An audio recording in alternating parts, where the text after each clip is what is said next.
ফেলানিকে পাখির মতন গুলি করে কাটা তারা ঝুলিয়া কত নির্মমভাবে হত্যা করছে।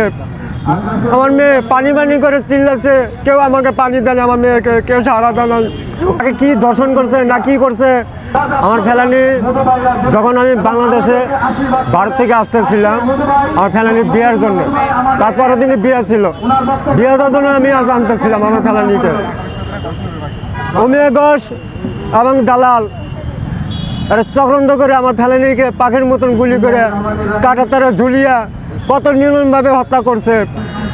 আমার মেয়ে পানি পানি করে চিল্লাচ্ছে, কেউ আমাকে পানি দেয় না, আমার মেয়েকে কেউ সাহারা দেয় না। অমিয় ঘোষ আরও তারা বাহিনী সবাই মিলে আমার ফেলানিকে কি লাঞ্ছনা দিয়ে কি কষ্ট দিয়ে মারছে, কত কি করছে। এটা ভারতে এখন তৈরি আমি খবর পাই নাই যে ভারতে এই মেডিকেলে তাকে নিয়ে যাওয়ার পরে এখন মেডিকেলের রিপোর্ট কি দিছে আমি তাও জানা পাই নাই। তাকে কি দর্শন করছে না কি করছে, তার বিএসএফ সবাই মিলে আমার ফ্যামিলিকে গুলি করার পরেও ধরছে, ধরার পরেও তাকে কি করছে না করছে আমি তদন্ত করে তাকে আমি সঠিক রিপোর্ট পাই নাই। এবং তারপরেও তাকে কি কাটাতলে ঝুলিয়া নির্মমভাবে কষ্ট করে কীভাবে টানছানা দিয়ে কাটাতলে 5 ঘন্টা ঝুলিয়া তাকে কিভাবে কষ্ট দিয়ে মারছে।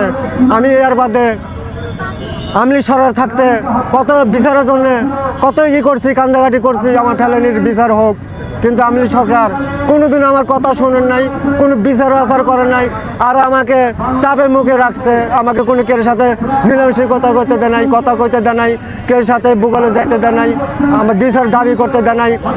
এখন বর্তমানে নতুন সরকার যে আসছে আমাদের, সে জানি আমার ফেলানির বিচার করে। আরও যারা পাশাপাশি যারা ভারতের অমিয় ঘোষের যেরকম আমার মেয়ে নির্মমভাবে ক্ষতি হয়েছে, আর বাকি বিএসএফের হাতে যে যারা কাটাতারে সীমান্ত হত্যা হয়েছে তাদেরকে আমি বিচারের আওতায় আনতে চাই। যারা পাখির আমার মেয়েকে যেরকম কষ্ট দিয়ে মারছে তাদেরকে তো মারছে কষ্ট দিয়ে, তারাও জানি তার বিচারের জন্য তারা করে ভারতের যে বিএসএফ আছে তারা আইনে আওতায় আনে, আমি এটাই চাই। এবং আমাদের বাংলা সরকার যে আছে এই বিচারের জন্য আন্তর্জাতিকভাবে তাদেরকে জানি বিচার করে কঠিনভাবে, আমি এটাই চাই। তাদের যেভাবে আমার ফেলানিকে যে কষ্ট দিয়ে নির্মমভাবে মারছে তার অমিয় ঘোষ তারও আমি দেখতে চাই এইভাবে কষ্ট দিয়ে তাকে সর্বোচ্চ শাস্তি হোক, আমি এটাই চাই। আমি বিচার চাইতে তখন আমলি সরকার আমাকে অনেকভাবে চাপে রাখছে, কোনো কেউ সাথে ঘর থেকে বেরোতে দেয় না, আমাকে কেউ কথা কইতে দেয় নাই। আমি সাধারণ একটা গরিব মানুষ, ভারতে গিয়েছিলাম এত কর্মসূচির জন্যে, কর্মর জন্যে, তাও আমাকে কিভাবে যাই।